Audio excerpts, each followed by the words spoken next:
আজকে বানাবো আমি রসুন আর কাঁচা লঙ্কা দিয়ে লাল শাক ভাজা। লাল শাকগুলো আমি এভাবে কেটে নিয়েছি, জলে ভিজিয়ে রেখেছি, কারণ লাল শাকে প্রচণ্ড বালি থাকে। খুব ভালো করে ধুয়ে নিতে হবে। ধুয়ে তুলে জলটা ঝরে গেলেই আমি এটা বানাবো। কড়াইয়ে আমি সর্ষের তেল দিয়ে দিয়েছি পরিমাণ মতন। আমি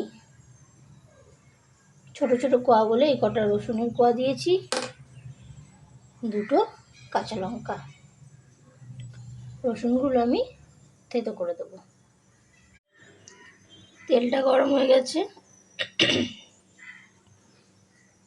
আমি এই রসুনগুলো থেতো করেছি, থেতো করা রসুনগুলো দিয়ে দিলাম।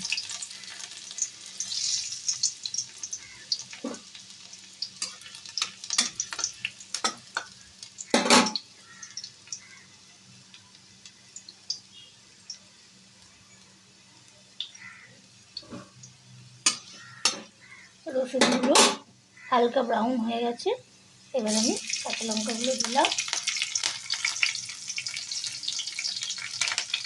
জল ঝরানো শাকগুলো আমি এবার দিয়ে দিলাম।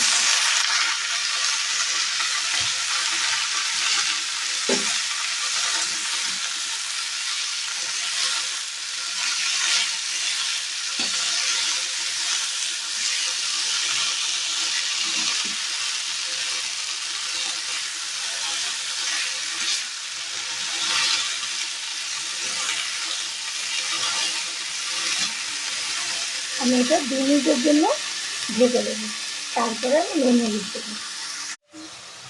আমি এটা 2 মিনিটের জন্য ঢেকে দিয়েছিলাম। আমি ঢাকা তুললাম, ওই জল বেরিয়েছে। এবার আমি লবণটা পরিমাণ মতন দিতে হবে।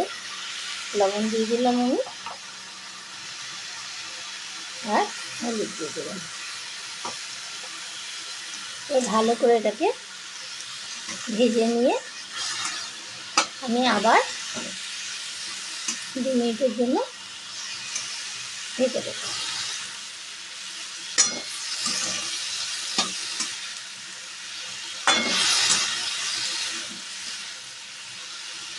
শাকটা ঢেকে ঢেকে করলে মজে যাবে এবং নরমও হয়ে যাবে, খেতেও ভালো লাগবে।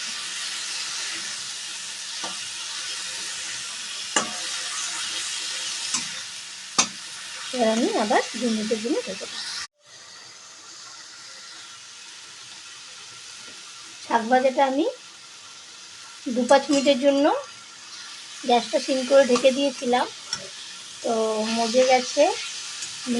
শাকের নিজের জলেই নিজে সেদ্ধ হয়ে গেছে। হ্যাঁ, এবার আমি গ্যাসটা বাড়িয়ে ভালো করে টেস্টের জন্য আমি 2-4টে চিনির দানা দিয়ে দিলাম। আপনারা চাইলে নাও দিতে পারেন। এটা আমি একদম শুকনো করে ভেজে নেব।